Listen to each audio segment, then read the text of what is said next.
जो जिस जमीन पर रह रहे हैं, जिनका कब्जा जिस जमीन पर है, और अगर उनका ऑनलाइन रसीद कट रहा है, उनको कोई कागजात दिखाने की जरूरत नहीं। जो जमीन का बखेड़ा शुरू किया है इस सरकार ने, ये बोतल से जिन्न निकाला जा रहा है, जिसको सरकार को भी नहीं पता है कि वापस बोतल में डालेंगे कैसे। जब ऑनलाइन रसीद कट रहा है और जमीन पर आपका कब्जा है कि उनको किसी तरह का कोई कागजात मांगने का जरूरत नहीं है। सर्वे को लेकर के कुछ गांव, विशेष करके गांव में या फिर जो दिल्ली, पंजाब या दूसरे जगह रहते हैं, उन लोगों के बीच मन में एक आशंका हो गया है कि ऐसा तो नहीं कि सर्वे में जो हमारा जमीन है, जो बंसावली के तहत मुझे मिला है, या अन्य कारणों से किसी तरह हम लोग आपस में बंटवारा नहीं कर पाए हैं, तो फिर उसका सर्वे में होगा क्या। आप इतना निश्चित रहें, जो जिस जमीन पर रह रहे हैं, जिनका कब्जा जिस जमीन पर है, और अगर उनका ऑनलाइन रसीद कट रहा है, उनको कोई कागजात दिखाने की जरूरत नहीं। जब ऑनलाइन रसीद कट रहा है और जमीन पर आपका कब्जा है, तो राजस्व विभाग का कोई कर्मचारी, सर्वे अमीन को हमने निर्देश दे दिया परसों कि उनको किसी तरह का कोई कागजात मांगने का जरूरत नहीं है। उनका जमीन का सीमांकन करके सर्वे में जो हमारे रिकॉर्ड में है उनका नाम डाल दीजिए। 70%, 72% मामला में कोई विवाद नहीं है, कोई दिक्कत नहीं है। जो कब्जा में है उनका रसीद कट रहा है, तो उनके लिए अब किसी तरह का कोई आशंका नहीं रहेगा, उनको कोई दिक्कत नहीं होगा। दूसरा ये कि बहुत लोग बोलते हैं कि हमारा अभी तक बंटवारा नहीं हुआ है जमीन का, हम लोग सब लोग मिल करके अपना अपना जिसको जो जमीन है उसका उपयोग कर रहे हैं, तो अब सर्वे में क्या होगा। तो हम लोगों ने कहा है कि अगर आपसी सहमति से पूरा परिवार बंसावली बना करके कोई अगर विवाद नहीं हो, और जो जिस जमीन पर रह रहे हैं या जो जमीन बेच दिए हैं, अगर विवाद नहीं है, तो वो लोग अगर आपसी सहमति करके बता देंगे या कागज दे देंगे कि आपसी सहमति हमारी बन गई है, तो उनको भी सर्वे में उसी तरीके से नाम दे दिया जाएगा। लेकिन अगर किसी का टाइटल सूट है, किसी का सिविल सूट है और किसी तरह का कोर्ट में विवाद है, तो वैसे जमीन या वैसे रैयत के चीज को हमने कहा है कि एक बार फर्स्ट फेज में उसको पेंडिंग रखने के लिए, अलग करके रखने के लिए, सेग्रीगेट कर देने के लिए, जिससे कि उनको बाद में हम समझ बूझ करके उसका निदान निकाल सकें। तो कोई चिंता करने की बात नहीं है। किसी तरह का सर्वे में आम पब्लिक को राहत देने के लिए ये सर्वे है। जो जिस जमीन पर रह रहे हैं, जिनका कब्जा जिस जमीन पर है, और अगर उनका ऑनलाइन रसीद कट रहा है, उनको कोई कागजात दिखाने की जरूरत नहीं। जब ऑनलाइन रसीद कट रहा है और जमीन पर आपका कब्जा है, कि उनको किसी तरह का कोई कागजात मांगने। जो जमीन का बखेड़ा शुरू किया है इस सरकार ने, ये बोतल से जिन्न निकाला जा रहा है, जिसको सरकार को भी नहीं पता है कि वापस बोतल में डालेंगे कैसे। इससे पहले एक डिजिटाइजेशन के नाम पर प्रयास किया, सारे जमीन का आंकड़ा गलत हो गया। बंसावली आप बना रहे हैं, उसमें लड़कियों को लोगों ने दिया नहीं है हक।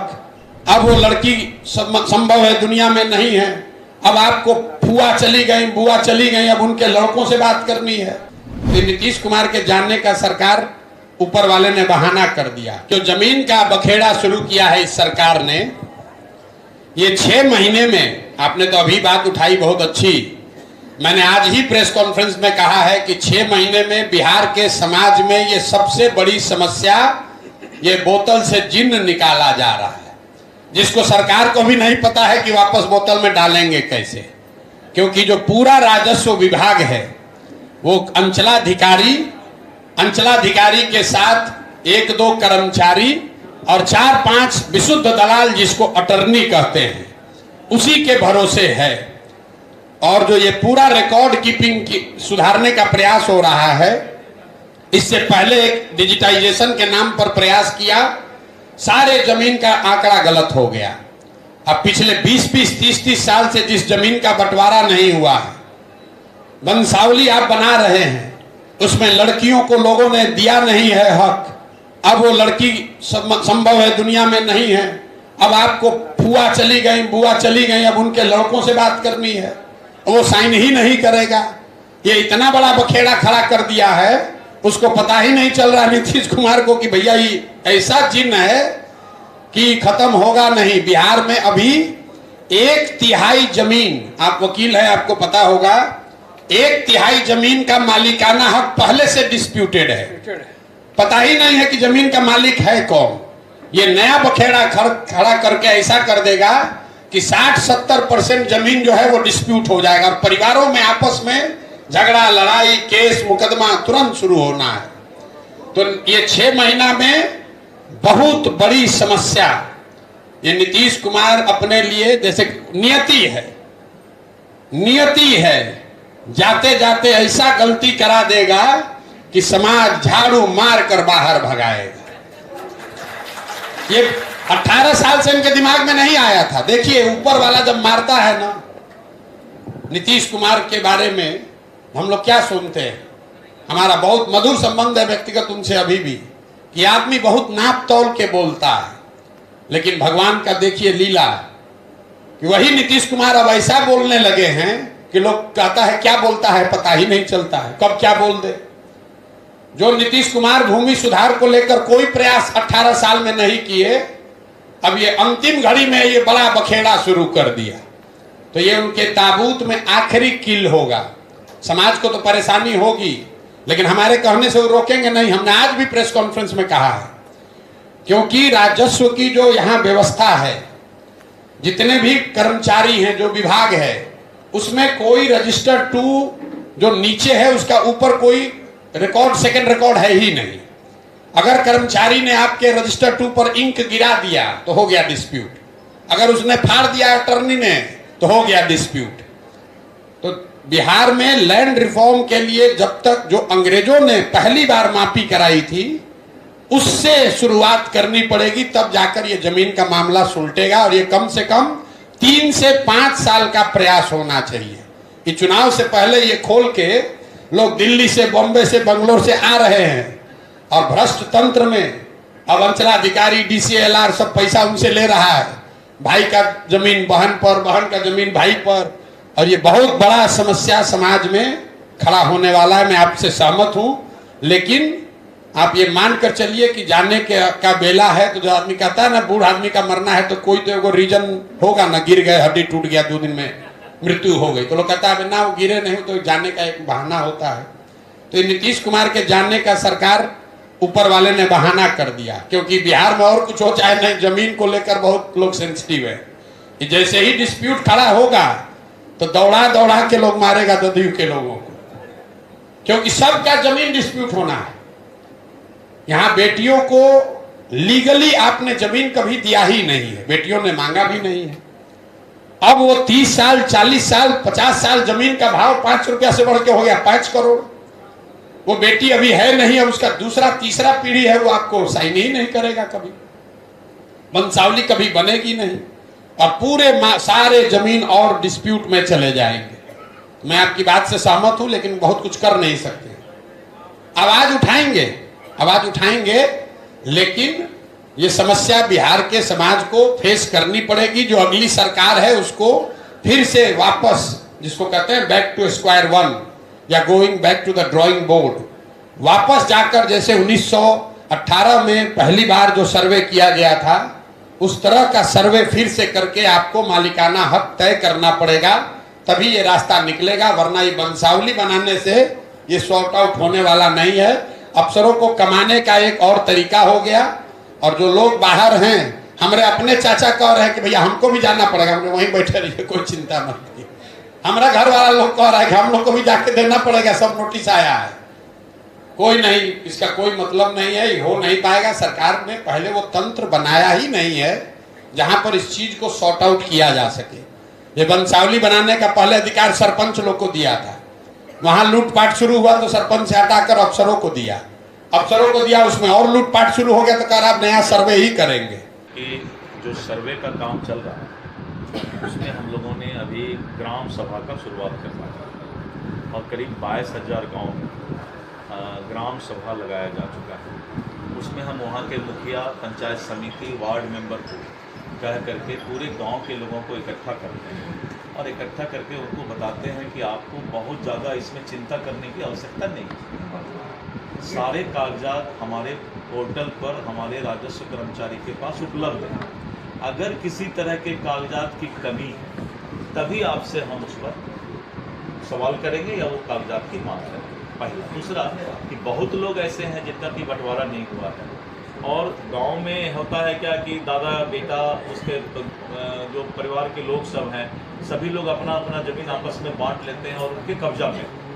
तो वैसे परिस्थिति में भी कोई चिंता करने की आवश्यकता नहीं। वो वंशावली बनाकर जो देंगे और जो आपस में सहमति बनाकर देंगे तो उन सभी लोगों को का वही ज़मीन माना जाएगा जो उनके परिवार वाले आपस में बैठ करके बताएंगे। हम सर्वे में वही चढ़ाएंगे। तीसरा ये है कि बहुत लोग बोलते हैं कि हमारा कोई कागजात नहीं है अभी तक, तो वैसे कोई भी मामला जिनका कि कागजात उपलब्ध नहीं है उनको भरपूर समय दिया जाएगा कि आप अपने कागजात को अगर चाहते हैं निकलवाना तो निकलवा कर दीजिए जिससे कि सर्वे में हम आपका नाम चढ़ा सकें। चौथा जो सबसे अच्छा है जो कि कुछ नेता के समझ में नहीं आया, एक दो नेता कुछ से कुछ बोल गए, जिनका ज़मीन पर कब्जा है और गांव वाले सब लोग बोल रहे हैं कि ये ज़मीन पर वहाँ हैं और पहले से भी उनका नाम अगर उसमें चला आ रहा है तो हम एक बार सर्वे में उन्हीं को उसका रैयत मानें। बाद में अगर दिक्कत है किसी को तो वो कोर्ट में जाए, टाइटल सूट करे, सिविल सूट करे। तो सर्वे से किसी तरह का कोई विवाद भी नहीं होने वाला है और एक साल में 3 बार 3-3 महीने में हम उनको आपत्ति करने का मौका देंगे। पहला आपत्ति बंदोबस्त पदाधिकारी के यहाँ होगा, दूसरा आपत्ति भूमि सुधार उप समाहर्ता के यहाँ होगा, तीसरा आपत्ति एडिशनल कलेक्टर अपर समाहर्ता के यहाँ होगा और 3 आपत्ति के बाद भी अगर किन्हीं का मामला लग रहा है कि 3 जगह आपत्ति किया हमने, तीनों जगह हमको न्याय नहीं मिला, तो हम लोग अभी सोच रहे हैं कि इस पर एक स्पेशल टीम गठित करें और जो कि इसका स्पेशल हियरिंग करके उस मामला को सॉल्व करे जिससे कि उनको कोर्ट में या कहीं और जगह नहीं। विपक्ष के लोग इसलिए बोल रहे हैं कि 130 साल में 1890 में CS सर्वे शुरू हुआ था और 100 साल बाद फिर 1990 में RS सर्वे रिविजनल सर्वे शुरू हुआ। विपक्ष के कुबत की बात नहीं थी कि वो 130 साल में बिहार के ज़मीन का सर्वे करा लिया और उन्हीं लोगों का पाप है जो कि आज पूरे बिहार में ज़मीन विवाद में 60% केस थाना में ज़मीन विवाद का होता है और करीब 30-35% केस कोर्ट में जो है ज़मीन विवाद का होता है। तो इतने आज़ादी से लेके आज तक और आज़ादी के पहले, आज़ादी से लेके आज तक जो सरकार थी उनकी इच्छा शक्ति बहुत कमज़ोर थी जिस कारण से उन्होंने सर्वे का काम पूरा नहीं कराया। नीतीश कुमार जी के नेतृत्व में करीब 10,000 स्पेशल सर्वे अमीन की नियुक्ति की गई और ये स्ट्रॉन्ग विल पावर है सरकार का, बहुत मजबूत इच्छा शक्ति है कि जो काम 130 साल में नहीं हुआ वो काम सरकार करवाने जा रही है। और लोग अगर विपक्ष के बोलते हैं कि आपस में इसमें विवाद हो जाएगा, कुछ नहीं होने वाला है। विपक्ष का सिर्फ आपस का विवाद जो है विपक्ष का एक अपना सपना है, सोचना है, लेकिन सर्वे एक बार हो गया, सारा मामला डिजिटल हो गया तो उसके बाद बिहार के लोगों को जमीन का विवाद समाप्त। अधिकारियों को लूट का मौका दिया जाएगा इस सर्वे से? नहीं, किस चीज़ का लूट को मौका? जब राजस्व मंत्री ने अपना मोबाइल नंबर पब्लिक डोमेन पर डाला है, आज़ादी के बाद पहला बार कोई मिनिस्टर पब्लिक डोमेन पर, कल भी 567 कॉल आए जिसमें करीब 200 से ऊपर कॉल हमारा अलग अलग लोगों ने रिसीव किया। मैंने डाल दिया है कि अगर कोई सर्वे में आपसे पैसा मांगता है तो उसको टांगने का काम ये राजस्व मंत्री का है। आप चिंता कि जो सर्वे का काम चल रहा है उसमें हम लोगों ने अभी ग्राम सभा का शुरुआत करना है और करीब 22,000 गाँव में ग्राम सभा लगाया जा चुका है। उसमें हम वहाँ के मुखिया, पंचायत समिति, वार्ड मेंबर को कह करके पूरे गांव के लोगों को इकट्ठा करते हैं और इकट्ठा करके उनको बताते हैं कि आपको बहुत ज़्यादा इसमें चिंता करने की आवश्यकता नहीं है। सारे कागजात हमारे पोर्टल पर हमारे राजस्व कर्मचारी के पास उपलब्ध हैं। अगर किसी तरह के कागजात की कमी तभी आपसे हम उस पर सवाल करेंगे या वो कागजात की मांग करेंगे, पहला। दूसरा कि बहुत लोग ऐसे हैं जिनका कि बंटवारा नहीं हुआ है और गांव में होता है क्या कि दादा बेटा उसके जो परिवार के लोग सब हैं सभी लोग अपना अपना ज़मीन आपस में बांट लेते हैं और उनके कब्जा में।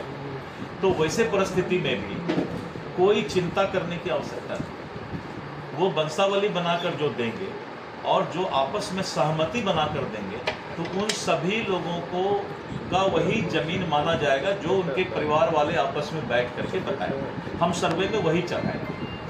तीसरा ये है कि बहुत लोग बोलते हैं कि हमारा कोई कागजात नहीं है अभी तक, तो वैसे कोई भी मामला जिनका कि कागजात उपलब्ध नहीं है उनको भरपूर समय दिया जाएगा कि आप अपने कागजात को अगर चाहते हैं निकलवाना तो निकलवा कर दीजिए, जिससे कि सर्वे में हम आपका नाम चढ़ा सकें। चौथा जो सबसे अच्छा है, जो कि कुछ नेता के समझ में नहीं आया, एक दो नेता कुछ से कुछ बोल गए, जिनका ज़मीन पर कब्जा है और गांव वाले सब लोग बोल रहे हैं कि ये ज़मीन पर वहाँ हैं और पहले से भी उनका नाम अगर उसमें चला आ रहा है तो हम एक बार सर्वे में उन्हीं को उसका रैयत मानें। बाद में अगर दिक्कत है किसी को तो वो कोर्ट में जाए, टाइटल सूट करे, सिविल सूट करे। तो सर्वे से किसी तरह का कोई विवाद भी नहीं होने वाला है और एक साल में 3 बार 3-3 महीने में हम उनको आपत्ति करने का मौका देंगे। पहला आपत्ति बंदोबस्त पदाधिकारी के यहाँ होगा, दूसरा आपत्ति भूमि सुधार उप समाहर्ता के यहाँ होगा, तीसरा आपत्ति एडिशनल कलेक्टर अपर समाहर्ता के यहाँ होगा और 3 आपत्ति के बाद भी अगर किन्हीं का मामला लग रहा है कि 3 जगह आपत्ति किया हमने, तीनों जगह हमको न्याय नहीं मिला, तो हम लोग अभी सोच रहे हैं कि इस पर एक स्पेशल टीम गठित करें और जो कि इसका स्पेशल हियरिंग करके उस मामला को सॉल्व करे, जिससे कि उनको कोर्ट में या कहीं और जगह नहीं। विपक्ष के लोग इसलिए बोल रहे हैं कि 130 साल में 1890 में CS सर्वे शुरू हुआ था और 100 साल बाद फिर 1990 में RS सर्वे डिविजनल सर्वे शुरू हुआ। विपक्ष के कुबत की बात नहीं थी कि वो 130 साल में बिहार के ज़मीन का सर्वे करा लिया और उन्हीं लोगों का पाप है जो कि आज पूरे बिहार में ज़मीन विवाद में 60% केस थाना में ज़मीन विवाद का होता है और करीब 30-35% केस कोर्ट में जो है ज़मीन विवाद का होता है। तो इतने आज़ादी से लेके आज तक और आज़ादी के पहले, आज़ादी से लेके आज तक जो सरकार थी उनकी इच्छा शक्ति बहुत कमज़ोर थी, जिस कारण से उन्होंने सर्वे का काम पूरा नहीं कराया। नीतीश कुमार जी के नेतृत्व में करीब 10,000 स्पेशल सर्वे अमीन की नियुक्ति की गई और ये स्ट्रॉन्ग विल पावर है सरकार का, बहुत मजबूत इच्छा शक्ति है कि जो काम 130 साल में नहीं हुआ वो काम सरकार करवाने जा रही है। और लोग अगर विपक्ष के बोलते हैं कि आपस में इसमें विवाद हो जाएगा, कुछ नहीं होने वाला है। विपक्ष का सिर्फ आपस का विवाद जो है, विपक्ष का एक अपना सपना है, सोचना है, लेकिन सर्वे एक बार हो गया, सारा मामला डिजिटल हो गया तो उसके बाद बिहार के लोगों को जमीन का विवाद समाप्त। अधिकारियों को लूट का मौका दिया जाएगा इस सर्वे से? नहीं, किस चीज़ का लूट को मौका? जब राजस्व मंत्री ने अपना मोबाइल नंबर पब्लिक डोमेन पर डाला है, आज़ादी के बाद पहला बार कोई मिनिस्टर पब्लिक डोमेन पर, कल भी 567 कॉल आए जिसमें करीब 200 से ऊपर कॉल हमारा अलग अलग लोगों ने रिसीव किया। मैंने डाल दिया है कि अगर कोई सर्वे में आपसे पैसा मांगता है तो उसको टांगने का काम